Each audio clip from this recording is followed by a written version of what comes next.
Bom, retomando aqui então, nós falamos da história, tá? Tem alguém com o microfone aberto?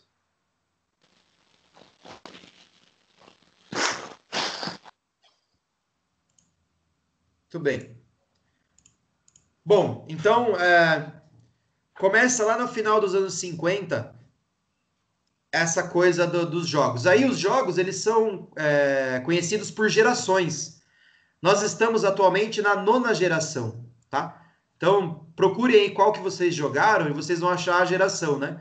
Eu, por exemplo, eu comecei a jogar na quarta geração, que é a geração do Super Nintendo, né? Ou do Mega Drive. Eu comecei pelo Mega Drive. Inclusive, é uma blasfêmia não estar escrito aqui, porque eu preferia muito mais o Mega Drive do que o Super Nintendo. Vou consertar esse slide depois. Então, eu comecei na quarta geração nos anos 90, né? E aí, quando chegou o PlayStation, foi aquela revolução. Aí eu parei de jogar, porque o PlayStation 2 foi quando eu entrei na faculdade, né? E aí não dava mais tempo de jogar, fodeu minha vida enquanto jogador, nunca mais eu consegui voltar. Mas eu aproveitei bem essa quarta e essa quinta geração aqui, eu joguei muito, né? Os meus tios jogaram, por exemplo, a geração do Atari, né? E a geração do Nintendinho, tá? E depois nós vemos, né? Procure aí qual geração que vocês começaram a jogar, ou o irmão de vocês, a irmã de vocês, o pai, a mãe, alguém que joga videogame. Então é dividido por gerações, tá? Passando rapidamente, mas se a gente, isso o videogame enquanto entretenimento, tá? Ó, enquanto entretenimento. Mas enquanto da onde veio essa tecnologia? Ela vem lá já da simulação da guerra atômica do período da Guerra Fria. Então, sabe como muitas tecnologias que existem no carro hoje foram criadas para a Fórmula 1? E muitas tecnologias, como a própria internet foi criada para a guerra, né? A própria internet ela é um mecanismo de informação para a guerra. Então, depois que isso vira popular, depois que isso vira entretenimento, depois que isso vira mercado, depois que isso vira cultura, então, eu estou falando das gerações enquanto entretenimento, enquanto brincadeira, tá? Enquanto jogo. Bom, o que nós podemos destacar é que os jogos eles possuem uma evolução gráfica muito grande, né? Então, o que começa com um monte de quadradinho, hoje é assim. Eu estava assistindo outro dia um vídeo para mostrar como serão os gráficos no PlayStation 5 e no Xbox One X. E assim, parece filme, tem trechos que parece filme. Aí eu fico imaginando, aquele gráfico que parece filme, com óculos de realidade virtual e um captor de movimentos igual o Kinect, um pouco mais evoluído, porque aquela porra não funciona muito bem. Pronto, você viajou, você tá em outro planeta, você tá em outra história, você tá no passado, você tá no futuro. É um negócio, assim, vai modificar muito, eu acho. Quando daqui, sei lá, 50 anos, que esse nível de tecnologia tiver popularizado, imagina você fazer um treinamento de lutas numa realidade virtual. Você vai ter todas as respostas do corpo para treinar o seu aspecto cognitivo de coordenação, mas você não vai ter nenhuma lesão. É um negócio de outro mundo, assim. Para você começar a pensar nisso. Ou, sei lá, você assiste um filme, um jogo de terror, você fica. Quem é gamer joga por 4, 5 horas. Aí você fica 5 horas dentro de um jogo que tem fantasma, zumbi, psicopatia, tiro, guerra. Não sei. Você desliga aquela máquina, alguém grita do seu lado, você ataca a pessoa, eu acho. Não é possível que aquilo não mexa com a nossa forma de pensar, né? Você começa a perceber que coisas como o filme Matrix não estão tão distantes assim como a gente, né? Ah, é só um filme, né? Coisa besta. Não tá tão longe assim, né? Bom, e aí, quais são os tipos de jogos, né? Existem jogos de simulação, por exemplo, jogos de corrida, jogos de avião, jogos de gerenciamento, como, por exemplo, cuidar da vida, como cuidar de uma cidade, cuidar de um parque de diversão, jogos estilo quebra-cabeça, por exemplo, o Tetris aqui do lado, jogos educacionais, jogos de colorir existe, né? A Nintendo é famosa por fazer esses joguinhos assim, bem para criança. Jogos de ação, né? Como tiro, jogos de terror, jogos, né? Enfim, que contam uma história, né? Jogos desportivos de uma maneira geral, jogos de estratégia, como por exemplo RPGs da vida, E por fim, o que interessa pra gente, os jogos de lutas, tá? Mais especificamente, jogos de lutas um contra um, que tem tudo a ver com o que a gente está discutindo no semestre. Um contra um. E aí, tudo aquilo que a gente discutiu nas estratégias de distância, de defesa, postura, tudo aquilo virtualmente acaba se aplicando, né? É interessante como essa discussão ela é válida também para o ambiente virtual, né? Então, alguns exemplos, tá? Que seriam jogos de gerenciamento. Quem fez aquele... Não lembro o nome, que tinha no Fazenda Feliz? Colheita Feliz. Teve gente que ficou viciada nessa porra aí, né? Jogos de dança e música, né? Tem mais um envolvimento corporal. Jogos desportivos e combate em primeira pessoa, né? Alguns exemplos aí para quem é do ramo e gosta de jogar, sabe tudo que eu tô falando. Mas quem não gosta de jogar muito, para entender, né? E o que nos interessa, jogos de luta. Esse vídeo que eu disponibilizei é um vídeo muito legal. Para quem gosta de jogos de luta, gosta de videogame, vai depois lá, assiste. Ele mostra a história dos jogos de luta, tá? É bem interessante, né? Eu não vou passar o vídeo aqui, né? O objetivo não é esse, a aula é curta. Mas eu coloquei essa imagem, que essa imagem tem praticamente todos os personagens que você podem achar nos jogos de luta, dos jogos 2D especificamente, eles estão nessa imagem aqui, é uma imagem bem bonita. O artista deve ter levado muito tempo para fazer isso daí. Bom, e como que está o cenário competitivo dos jogos de luta? Se vocês quiserem assistir o vídeo também para entender melhor, mas existem vários campeonatos, o mais famoso é a Evo, né? Que são vários jogos, sempre jogos de luta, tá? Todo ano sai quais são os jogos que vão compor a Evo, então varia, não é de uma empresa específica, é uma empresa que organiza o campeonato. Então a audiência, essa aqui é a audiência de 2, 3 anos atrás, quando eu montei esses slides, tá? Isso aqui já mudou já. Então já não é mais o Street Fighter V, nem o Tekken. Então eu teria que dar uma atualizada nisso daqui. Então tá sempre mudando essa listagem de quais são os jogos mais jogados, tá? Bom, o que nos leva, então, na problemática contemporânea, tá? Na verdade, antes de chegar nisso aqui, eu queria falar um pouquinho sobre a relação entre os jogos de luta e a disciplina, que nós estamos trabalhando aqui de uma maneira mais próxima, que é o que interessa para a gente.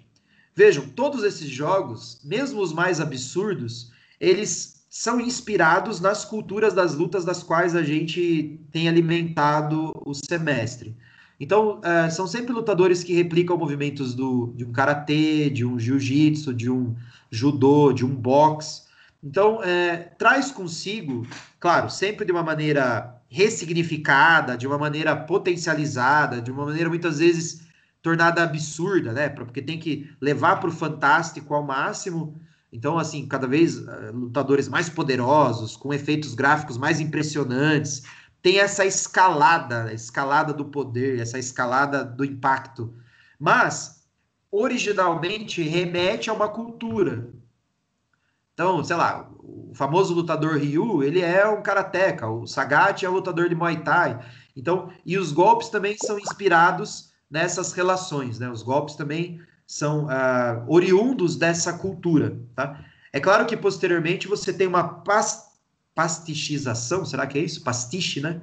Misturar. Você tem uma hibridização de atravessamentos tradicionais das culturas com outras coisas, como heróis em quadrinhos, mangás, como sei lá, outros personagens criados específicos para a série, com uma história de uma narrativa que muda de jogo para jogo, e isso acaba tornando a coisa um pouquinho mais distante de um cenário tradicional, tá? Mas esse elemento cultural ele se apresenta de alguma maneira. E os elementos estratégicos, eles estão todos lá. Isso que é interessante. É claro que quando você está jogando virtualmente, o máximo que você faz é apertar botões, tá? Então, assim, do ponto de vista motor, não há similaridade alguma. Numa luta, você movimenta todos os seus segmentos corporais e você ainda tem a relação de ataque e defesa simultânea. Então, é uma exigência motora muito grande. Quem luta aqui sabe o que eu estou falando. 5 minutos de luta, você está exausto. sendo que você consegue jogar 1 hora de futebol se você estiver bem condicionado, mas 5 minutos de luta você está exausto. Por quê? Porque não tem pausa, você não para. É ataque e defesa o tempo todo. É você levar o seu cérebro para o limite a cada momento da luta. Porque em uma bobeada você tomou um golpe e você perdeu. Então é uma exigência motora e energética absurda, aliada com o cognitivo, né? Porque essas coisas elas só se separam nas nossas proposições científicas, né? Nesse pensamento cartesiano que rompe com elementos que são holísticos, que trabalham de forma concomitante. Entretanto, do ponto de vista didático, é importante aqui para a nossa conversa. Então, numa luta corporal de verdade, você tem uma alta demanda cognitiva, energética, eu tô falando mesmo lá dos processos fisiológicos que você aprenderam com o Otávio, com o Gianola, com o Polar. Então, há uma demanda cognitiva, energética e motora. Então, você tem que ter uma resposta, né? O seu corpo responde com um soco, com um chute, com uma chave de braço, com uma queda. Então, há uma alta exigência desses 3 elementos. Quando você vai para o campo virtual, o elemento energético ele é muito diminuído, porque você praticamente vai mobilizar somente o seu cérebro, né? Os dedinhos ali consomem muito pouca energia.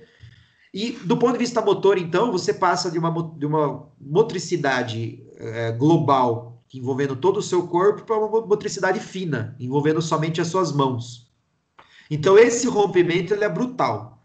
Do ponto de vista do corpo, são coisas muito diferentes. Você fazer um esporte no mundo real, entre aspas, né, porque cada vez mais está difícil separar o que é real e o que é virtual, dado a nossa alta dependência aos objetos tecnológicos, como, por exemplo, o celular, mas, por enquanto, essa separação ela ainda é válida.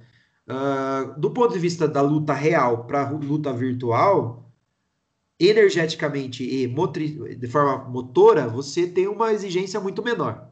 São coisas muito diferentes. Entretanto, do ponto de vista estratégico, elas são coisas muito, muito próximas. Então, assim, quem luta, né, uma luta no mundo real, e começa a observar, assistam assim, você não precisa aprender a jogar, você não precisa querer jogar. Talvez alguns de vocês façam as duas coisas, joguem jogos eletrônicos e pratiquem lutas na vida real. Mas quem faz lutas, mas não joga, assista a final da Evo, né? Pega lá a final da Evo 2019. Você vai ver que todos os elementos das lutas estão presentes, né?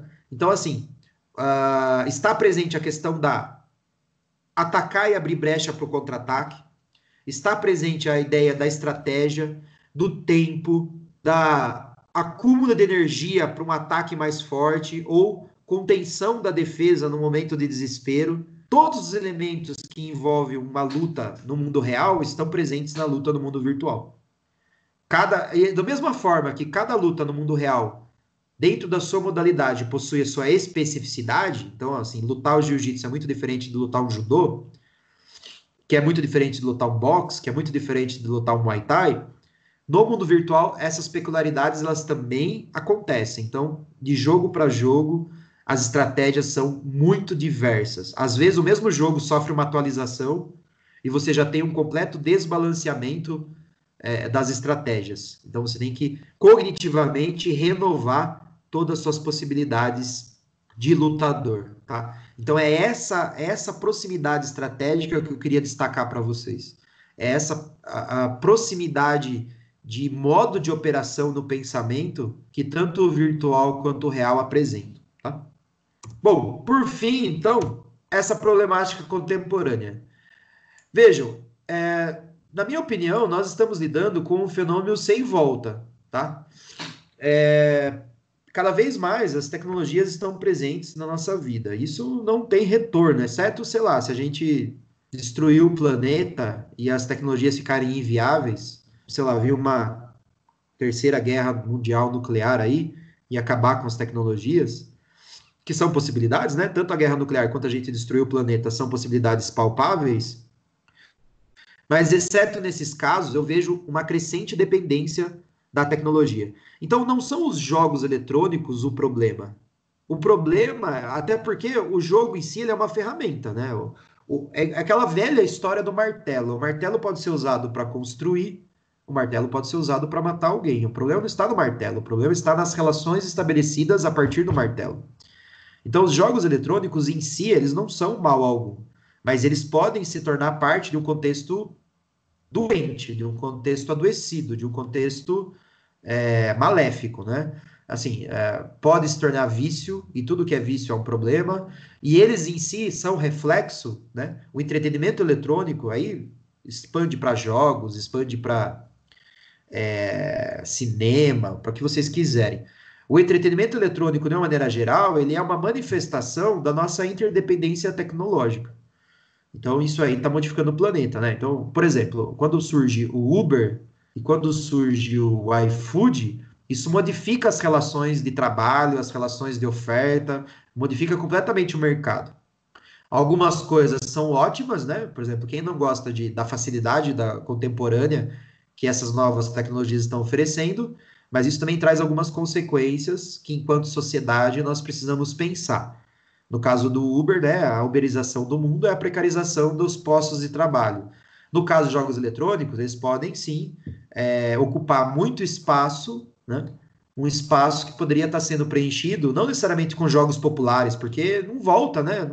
Você não vai conseguir convencer alguém que é mais legal brincar igual era lá no passado. Você pode apresentar essas atividades para que elas sejam fruto de uma curiosidade, fruto de uma pesquisa, até mesmo fruto de um entretenimento. Mas a verdade é que as pessoas brincavam com peão porque não tinha outra coisa, né? O que tinha para chamar atenção era o peão. Ah, o peão é chato? Não, se apresentar um peão para uma criança hoje, ela vai gostar, ela vai brincar, ela vai jogar. Por quanto tempo? Por meia hora, 1 hora, 2 horas? Por uma semana? Aí ela vai querer outra coisa, né? Que é o que os jogos eletrônicos fazem com muita eficiência, que é oferecer essa renovação da novidade com muita frequência, né? Então, o tempo todo está saindo coisa nova, novas tecnologias, novos gráficos, novas franquias, novos jogos. Isso vai mantendo essa necessidade de consumo, que é típica da subjetividade capitalista contemporânea, vai mantendo vivo esse movimento, né? Mas isso não é um dilema dos jogos. O problema não está nos jogos, o problema está nessas relações que a gente tem estabelecido com os modos de produção da contemporaneidade, né? Então, e do mesmo jeito que ele apresenta problemas, os jogos eletrônicos também apresentam benefícios, né? Então, não são poucos estudiosos que ressaltam a importância na formação e na preparação para a sociedade, né? Ou seja, essa urbanização e essa crescente tecnologização da vida, ela tem os seus efeitos deletérios também, né? A gente tem que saber separar o joio do trigo e discutir, enquanto sociedade, as possibilidades. Eu vejo que o profissional da educação física, né, uma defesa minha para concluir essa discussão, eu vejo que o profissional da educação física deve ser capaz tanto de mergulhar na cultura corporal não eletrônica, né, nos jogos, nas danças, nas brincadeiras, nos esportes, na ginástica, funcionando como no campo do lazer, por exemplo, que é onde os jogos eletrônicos encontram o seu maior destaque, funcionando como um animador cultural, alguém que promove uma capacidade de reflexão para além do consumo, né, da dependência financeira do entretenimento virtual, mas também pode ser um cara que domina essas tecnologias, alguém que está por dentro dessas novas produções e que consegue transitar de uma coisa para outra, né? Que consegue aproveitar o melhor que as tecnologias oferecem, sem se tornar um dependente, sem se tornar uma pessoa incapaz de produzir outros códigos, outras formas de diversão para além das eletrônicas, né? E por fim, a questão da censura, a violência nos jogos eletrônicos. E a violência nos jogos eletrônicos, ela é muito parecida com a discussão que nós tivemos sobre a violência nas lutas. São coisas muito próximas, né? Só que se lá a violência era, para muitos, você sair machucado, então, para muitas pessoas, a violência nos jogos eletrônicos, ela é a questão gráfica. Então, graficamente, será que os jogos estão formando pessoas mais violentas? E aí, o critério que eu acho que tem que ser adotado é o mesmo para filmes, né? Para livros, né? Assim, a violência ela é intrínseca ao ser humano desde sempre. O que as novas tecnologias fazem é atualizar a capacidade do ser humano de ser violento. Então, lá no passado, você acha que quando não existia nem televisão, nem rádio, as pessoas liam livros, e muitos livros eram violentos, né? Então, a violência em si, ela dá uma boa narrativa, ela dá uma boa história. Então, ela pode criar um mundo lúdico da qual a gente gosta de interagir. É claro que também ela pode dar vazão para psicopatias, não tem a menor dúvida, né? Você pega todos aqueles caras estranhos nos Estados Unidos que entraram em cinema e escola atirando em todo mundo, todos eles jogavam jogos eletrônicos violentos, né? Agora, foi o jogo eletrônico que transformou a pessoa naquela pessoa violenta ou ela já era um psicopata, né? Uma pessoa com um histórico familiar complicado ou traumas no passado bem complexos, e os jogos só deram vazão para esses demônios internos, né? Então depende assim qual olhar que você quer dar para a questão.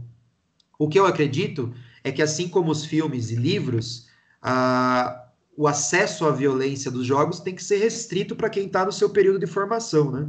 Você não pode colocar para jogar Mortal Kombat, por exemplo, uma criança de 5, 6 anos de idade, né? Do mesmo jeito que ela não está preparada para assistir um filme violento, que ela não está preparada para ler um livro violento, né? Sei lá, a criança com 7, 8 anos já sabe ler. Então, será que ela pode ler um livro violento? Também não, né? Então, é esse cuidado que tem que ser tido com essas produções, né? Que em si elas só são uma narrativa que estimulam esse lúdico do ser humano, né? Nós temos a violência intrínseca em nós, né? A questão é sermos civilizados o suficiente para dar vazão a esses aspectos através do entretenimento, e não para que a gente saia, né, batendo nas pessoas por aí, ou se agredindo, certo? Então esse era o tema de hoje. Falei até demais, e passo para alguma pergunta aí que vocês tenham, alguma questão.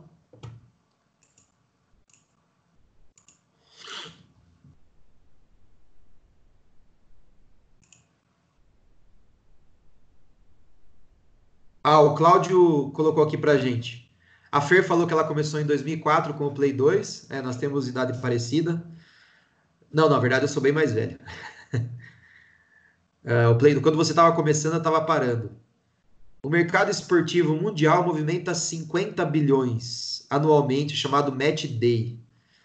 A receita gerada com bilheteria, né? Então, se ele movimenta 50 bilhões, ele movimenta mais ou menos metade do dinheiro que os jogos eletrônicos movimentam, né? E te digo mais, aqueles 91 bilhões, eles não estão atualizados e houve uma explosão recente dos jogos eletrônicos de celular. O público maior, mais os gamers o que mais cresce no planeta são os jogadores de celular. Por quê? Porque é mais acessível, né? Todo mundo tem um celular de 300, 400 reais. Nem todo mundo tem um PC, um PlayStation caro aí, né? Então, O Rubens, pode falar. boa noite. Só um detalhe que o Match Day não contempla a mídia, né? A mídia esportiva aí. É Tá. só mais bilheteria. No Brasil mesmo, é só bilheteria e programa sócio-torcedor. O valor Então, arrecadado, o valor quando soma aí no Brasil é só a bilheteria e o sócio-torcedor. Ele não contempla o valor da mídia. ótimo. Então a gente pode pressupor, fazer assim, sem uma pesquisa profunda, que são coisas que hoje são bem equivalentes no planeta, né? Os jogos eletrônicos e os jogos de vida real, né? Se a gente pegar os dados aí, no mínimo eles têm a mesma importância, no mínimo, né? Assim, em termos de expressividade na cultura contemporânea, né? Bom, pessoal dizendo aqui que tem jogadores que ficam até 10 horas, o outro dizendo que já viu live até de 24 horas. O jogador número 1, eu já falei sobre esse filme. Aí tem os pessoal se xingando, né? O Claudião falou do Atari. Você começou no Atari, Claudião? Cara, de verdade, eu comecei num outro era anterior a esse, que chamava Telejogo. Era duas Nossa. barrinhas, assim, ó, duas barrinhas na tela preta e tinha uma bolinha para jogar tênis, um pro lado, outro pro outro lá. E tinha três jogos só. O, o Cláudio, isso entrega que não só você tá velho, como entrega que você era playboy. Porque não era todo mundo que tinha acesso. É Não nada, era, cara. Isso é porque eu não tinha os era todo irmãos mundo que mais tinha velhos. acesso. Né? Pior é que era na periferia mesmo, meus irmãos mais velhos que arrumavam lá. Tudo bem. Vamos ver mais alguns comentários. O Christopher diz assim: o material jornalístico produzido pelo Estadão é produzido por. Ele não colocou nada, ele colocou um link aqui falando do mercado de games. Aí vocês podem entrar depois para complementar. Tudo bem, a Denise falou que tem perguntas sobre o trabalho, eu vou parar a gravação aqui então.